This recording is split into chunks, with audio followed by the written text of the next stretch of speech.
Hi, it's Ms. Terry from the Crystal Lake Public Library. Did you know that we have a big election coming up on Tuesday, November 3rd? Well, the library has lots of books that you can check out that have to do with elections and voting, and I would like to share a few of those with you here today. The first one is called Vote for Our Future, and it's written by Margaret McNamara, and the pictures are by Micah Player. This book is all about kids in an elementary school who think it's very important to vote, and they want to make sure that the grown-ups in their lives vote.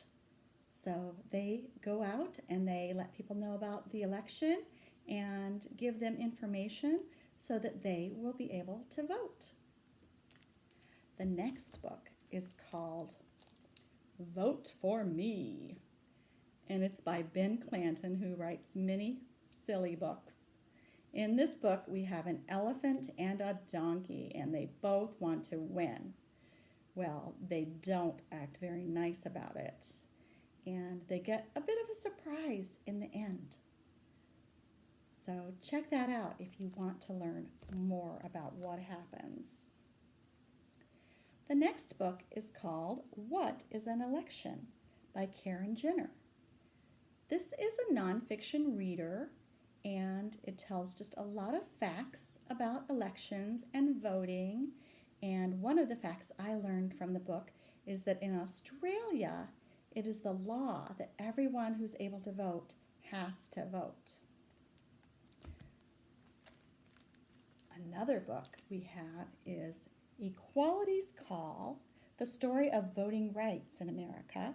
And this book is written by Deborah Deason, and it has beautiful pictures by Magdalena Mora. And this is about how when we first had elections in America, it was just white men who were able to vote. So it took a lot of work to be able to get everybody to have an equal right to vote in our country. The book I'm going to read to you today is I Voted, Making a Choice Makes a Difference. And this book is written by Mark Shulman. The pictures are by Serge Bloch, and the publisher is Neil Porter Books. I hope you'll use our curbside delivery or our grab-and-go service and check out some books about voting today. I Voted, Making a Choice Makes a Difference. Written by Mark Shulman and illustrated by Serge Bloch.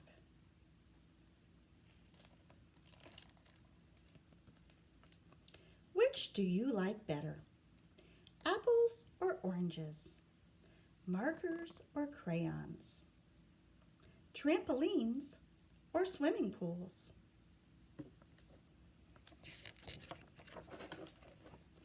Some choices are easy to make.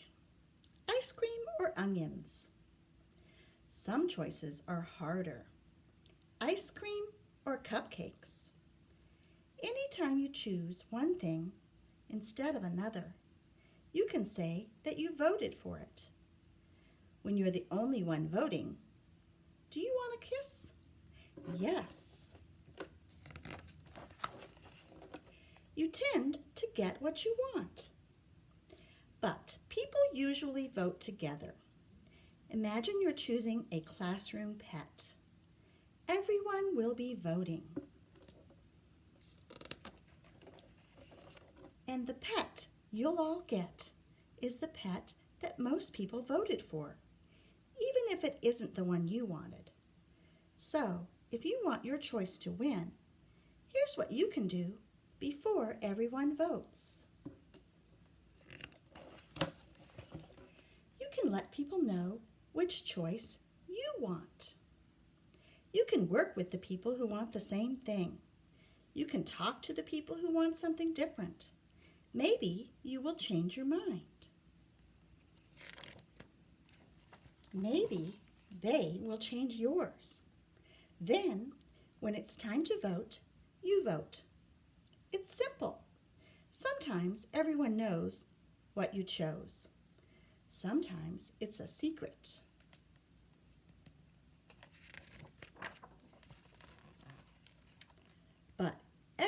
everyone's vote must get counted.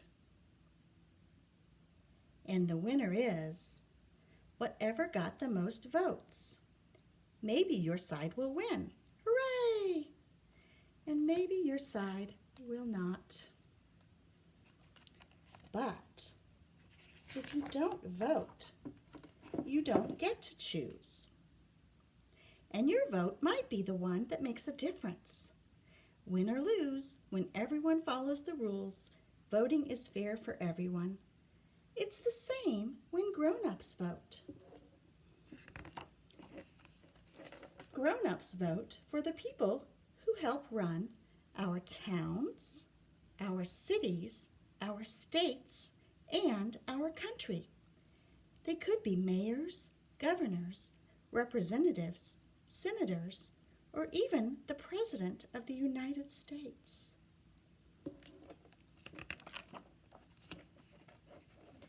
These people pass laws that change the way we live.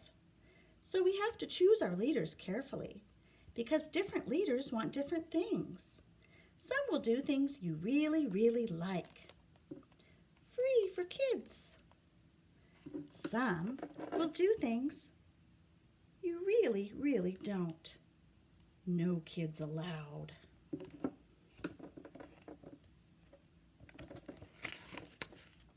That's why it's important to choose the leaders we want. So we vote. We vote for candidates. A candidate is someone asking for your vote. How do you know which candidate will make the best choices? Well, you listen. You read. You talk to the people you trust. What do you think? Ice cream is good. Sometimes you can even ask the candidates yourself. What's your position on ice cream? Yes, it's a very hot topic. When election day finally comes, everyone goes to the nearest voting place. Once you've had your 18th birthday and your name is added to the list of voters, you can vote too. At every voting place, everyone stands in line. Everyone finds their name on the voting list. Everyone votes for a candidate, and someone wins. If you're old enough, it's important to vote. If you're not old enough, you know what to do. Listen, read, talk, ask, and tell someone who's old enough to bring you along on election day. When the voting is done, you might get a sticker. And the sticker will say, I voted. And that was I Voted by Mark Shulman and illustrated by Serge Bloch. Thank you for listening to the story today.